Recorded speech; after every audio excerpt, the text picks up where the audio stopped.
நாளைக்கான வீடியோவில் என்ன நடக்குன்னு சொல்லிட்டு பார்க்கலாம். வீடியோக்குள்ளே போகிறதுக்கு முன்னாடி நம்ம சேனலை லைக் அண்ட் சப்ஸ்கிரைப் பண்ணிவிட்டு சப்போர்ட் பண்ணுங்கள். வீடியோ வந்துட்டு வேறு லெவலில் இப்போலாம் வந்துட்டு என்னடா ஹீரோயினியே டார்கெட் பண்ணுறீங்களே அப்படின்ற மாதிரிலாம் நம்ம யோசிச்சுட்டு இருந்தோம். ஆனால் இப்போ பல டிஸ்ட்டுகளோடு வந்துட்டு வேறு மாதிரி போய்கிட்டு இருக்கா. ஃபஸ்ட்டு சீனில் வந்துட்டு வீட்டில் எல்லோரும் ஒன்றா இருக்காங்களா, அந்த சீன் தான் காமிச்சிட்டு இருக்காங்க. உன்னோட நடவடிக்கை சரியில்லைன்னா ஆளமைக்கு உன்னை வேவ் பார்த்து இந்த மாதிரிலாம் பண்ண வேண்டியதாகிடுச்சு. என்ன பண்ண எனக்கு இது கஷ்டமாக தான் இருக்குது. ஆனால் இப்படியே விட்டுட்டு இருந்தேன்னா நீ பண்ணுற சேட்டை இன்னும் கொஞ்சம் ஓவராகி முதலுக்கே மோசம் வந்துடும் அப்படின்னு சொல்ல கதிர் வந்துட்டு அவங்க அண்ணனை செந்தியில் வந்துட்டு முறைக்கிறாங்க. டேய் அவனட நான் முறைக்க, நீ செஞ்ச தப்புக்கு அவனை முறைச்சா எல்லாம் சரியாயிடுமா? ஆளைப்பாரு, நீ வந்துட்டு திருந்திட்டே நினைச்சேன், ஆனால் நீ திருந்துற மாதிரியெல்லாம் கிடையாது அப்படின்னு சொல்ல அக்கா தெரியாமல் பண்ணியிருப்பாங்க்கா, இனிமேல் அப்படிலாம் பண்ண மாட்டான் அப்படின்ற மாதிரி சொன்னதுமே நீ கொஞ்சம் அமைதியாக இரு ராகினி, நீ கொடுக்குற இடம் தான் அவனுக்கு இவ்வளோ தூரம் அப்படின்ற மாதிரி சொல்ல ஆமாம்மா இனிமேல் இதை எப்படியே லேசில் விடக்கூடாது, அப்படி விட்டுன்னு வச்சுக்கோங்க அவ்வளோதான், நம்ம இவ்வளோ நாள் கட்டி சேர்த்து வச்சிருந்த மான மரியாதை சொத்து சொக்கம் எல்லாமே போயிடும் அப்படின்ற மாதிரி சொல்ல இதுக்கு நாங்களே ஒரு முடிவு எடுத்துக்கிறோம், ஆளுக்கு பேச வேணாம், இந்த இடத்த விட்டு கிளம்புங்க அப்படின்னு சொல்ல எல்லாருமே கிளம்பிடுறாங்க. அடுத்த சீன்ல கதிர் ரூம்ல நின்று யோசிச்சுக்கிட்டு இருக்க அந்த இடத்துக்கு காவியா வர்றாங்க. போச்சு இவளும் நம்ம மேல கோவமா தான் இருப்பாளோ அப்படின்னு சொல்லிட்டு கதிர் மனசுல நினைச்சுக்க காவியா வந்துட்டு செல்ஃபை திறந்து ஏதோ வந்துட்டு நோண்டிட்டு இருக்காங்க. காவியா இங்கே பாரு, நீ என் மேலே கோவமாக தான் இருக்கியா, அதெல்லாம் உண்மை கிடையாது, நான் போய் எப்படிலாம் பண்ணுவேனா, இது எல்லாத்துக்கான இந்த இந்திரா தான் அப்படின்னு சொல்ல ஐயோ அத்தாடி நீங்கள் கொஞ்சம் வாயை முடிந்த சாமி, எவ்வளோதான் பொய்யோ, ஐயோ வாயை திறந்த பொய், அந்த வடிவேல் காமெடி மாதிரி இவனுக்கு ஒரு சீட் எடுங்க சார், பொய்யா சொல்லிட்டு தெரியுனா அப்படின்ற மாதிரி காவியா வந்துட்டு களி ஊத்துறாங்க கதிரை போட்டு. என்ன ரொம்ப ஓவராக தான் பேசிகிட்டு இருக்க அப்படின்ற மாதிரி சொல்ல கை எடுத்து கும்புறேன், என்கிட்டலாம் பேசாதீங்க, நீங்கள் திருந்துவீங்க நினச்சி என் வாழ்க்கை பாலா போனதான் மிச்சம், இனிமேல் நானும் என் குழந்தை நாங்கள் பாட்டுக்கு இருந்துக்கிறோம், உங்கள் இஷ்டத்துக்கு நீங்கள் என்னமோ பண்ணுங்க அப்படி உங்கள் கூடலாம் சை மனசை வாழ்வானா, உங்களுக்கு போய் ஒரு குழந்தை பெற்ற நினைச்சாலே எனக்கு உடம்புலாம் அருவருப்பா இருக்கு அப்படின்ற மாதிரி சொல்ல என்னடி ரொம்ப ஓவரா பேசிட்டு இருக்கீங்க, நான் இந்த நிலைமைக்கு ஆனது காரணமே நீ உன் தங்கச்சி தாண்டி, நான் பாட்டுக்கு ஒரு ஃப்ளோவில் போய்கிட்டு இருந்தேன், நீ உன் தங்கச்சி என்னைக்கு என் லைஃப்ல வந்தீங்களோ அன்னைக்கே போச்சு, டோட்டலாக காலி ஆயிடுச்சு என் லைஃப், இல்லாட்டினா என் இஷ்டத்துக்கு நான் பாட்டுக்கு சூப்பராக இருந்திருப்பேன், உங்களால் தான் போயிடுச்சு அப்படின்ற மாதிரி சொல்ல நடக்க தெரியாதவளுக்கு ரோடு கோணல்ன்ற சொன்ன மாதிரி இருக்கு, நீங்க பண்ற தப்பெல்லாம் பண்ணிட்டு எங்க மேல பழி போடுறீங்களா, இருக்கிற வாழ்க்கை நல்லபடியா அமைச்சிக்க தெரியல, எல்லாருக்கிட்டையும் கேவலமா அசிங்கப்பட்டு வந்து நின்றுக்கிட்டு பேச்ச அப்படின்னு சொல்ல இங்க பாரு வேலை செஞ்சுக்கிட்டு ஒழுங்கா குழந்தைய பார்த்துட்டு ஒரு வேலைக்காரியா இந்த வீட்டில் இருக்கிற மாதிரி இருந்தா இரு, இல்லைன்னா 10 அடிச்சு துரத்து விட்டுருவேன் அப்படின்னு சொல்லிட்டு கதிர் வெளியில கிளம்பிற காவியா வந்துட்டு அழுதுட்டு இருக்காங்க. அடுத்து செந்தில் சுபாவும் பேசிட்டு இருக்காங்க.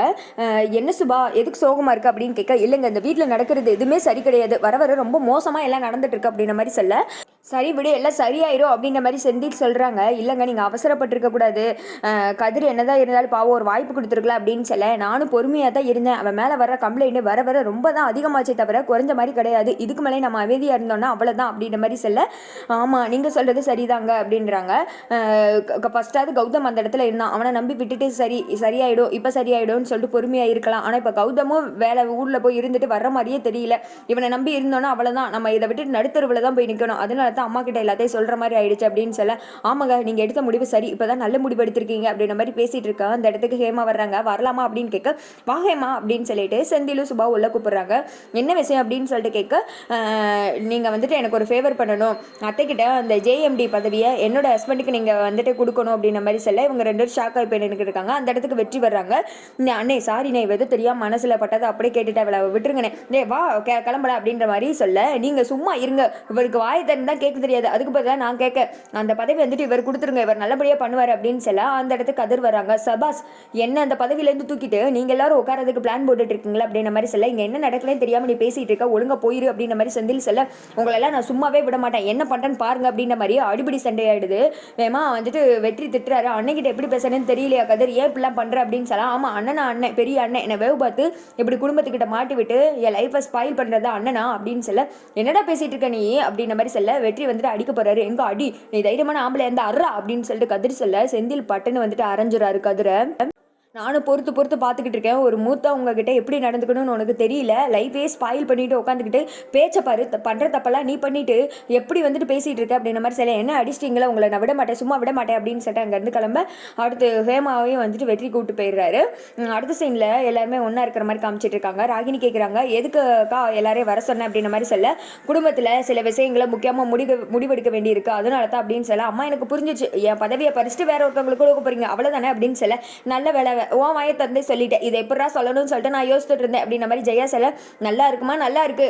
நீங்க இப்படி பண்ணுவீங்க நான் எதிர்பார்க்கவே இல்லை அப்படின்ற மாதிரி சொல்ல, நாங்க என்னடா பண்ணோம், எல்லா தப்பையும் நீ தான் பண்ணோம், பண்ற தப்பெல்லாம் பண்ணிட்டு அதை கொஞ்சம் கூட உணராம இருக்க பாத்தியா, அதுதான் நீ பண்றதுல மிகப்பெரிய தப்பு, நீ பண்ற அசிங்கத்தெல்லாம் பண்ணிட்டு ஒவ்வொரு தடவையுமே வந்துட்டு இந்த காவியா தான் அசிங்கப்பட்டு நிக்கா அப்படின்ற மாதிரி ராமச்சந்திரன் ரொம்ப வருத்தப்படுறாங்க. அக்கா அவங்க தான் ஏதோ பண்றாங்கன்னு நீ எதுக்கா கதிர்கிட்ட இருந்து இந்த பதவியை புடுங்குற, பாவம்க்கா அவன் இனிமே அப்படிலாம் பண்ண மாட்டான் அப்படின்னு சொல்ல, அவனுக்கு கொடுத்த வாய்ப்பெல்லாம் வந்துட்டு முடிஞ்சு போயிடுச்சு, அவன் அதை யூஸ் பண்ணிக்கிட்ட மாதிரி தெரியல, அவன்கிட்ட வந்துட்டு ஒரு திருந்துறதுக்கு ஒரு வாய்ப்புமே தெரியவே இல்லை, அவன்கிட்ட இதுக்கு மேலே கொடுத்தான்னா தலைக்கு மேலே வெள்ளம் போயிடும், அதுக்கு முன்னாடியே கரையில் இருக்கு, நம்ம சுதாரிச்சுக்கணும், இதுக்கு வந்துட்டு வேற ஒரு ஆள்கிட்ட கொடுக்க போறேன் அப்படின்ற மாதிரி சொல்ல, அத்தை அது யார், ஏன் ஹஸ்பண்ட் தானே, ஹஸ்பண்ட் கொடுங்க, அவர் நல்லபடியாக பண்ணுவார் அப்படின்ற மாதிரி ஹேமா வாயை திறந்து கேட்டுடுறாங்க. என்னத்த அமைதியாகவே இருக்கீங்க அப்படின்ற மாதிரி சொல்ல, அதுக்கடுத்து செந்திலும் சொல்கிறாங்க, ஆமாம்மா வெற்றிக்கே கொடுத்துருங்க அப்படின்ற மாதிரி சொல்ல, இல்லைடா என்னதான் இருந்தாலும் பார்த்து தானே செய்யணும் அப்படின்ற மாதிரி ராமச்சந்திரன் சொல்ல, புரியுது உங்கள் மூத்த பையனும் கொடுக்க ஆசைப்படுறீங்க, படிக்காதவர் தானே, அவருக்கு இதை பற்றி என்ன தெரியும் அப்படின்னு சொல்ல, ஹேமா வாயை மூடு, மாசமா இருக்கேன்னு பார்க்க, என்ன வரவர் ரொம்ப ஓவரத்தான் பேசிட்டு போகிற, பல்லு பேந்துரும் பார்த்துக்கோ அப்படின்னு சொல்லிட்டு ஜெயா தட்டுறாங்க. என்னங்க நீங்கள் சொல்கிறதா சரி, இதை வந்துட்டு செந்தில்கிட்டே கொடுத்துடலாம் அப்படின்ற மாதிரி சொல்ல, இல்லைம்மா இருக்கட்டும் பரவாயில்ல வெற்றிக்கே கொடுத்துடலாம் அப்படின்னு சொல்ல, என்னடா ஆளாளுக்கு எனக்கு வந்துட்டு அட்வைஸ் பண்ண ஆரம்பிச்சிட்டிங்களா அப்படின்ற மாதிரி சொன்னதுமே ராமச்சந்திரன் சொல்றாரு, என்னதான் இருந்தாலும் குடும்பத்துக்கு நீ தாண்டா மூத்தவன், இந்த பதவி இப்போ உங்ககிட்ட இருக்கணும் அப்படின்ற மாதிரி சொல்ல, ஹேமா வந்துட்டு ஒரு மாதிரி முறைச்சு நின்று பார்த்துட்டு இருக்காங்க. அதோட பார்த்தீங்கன்னா இந்த வீடியோ வந்துட்டு முடிஞ்சிருது.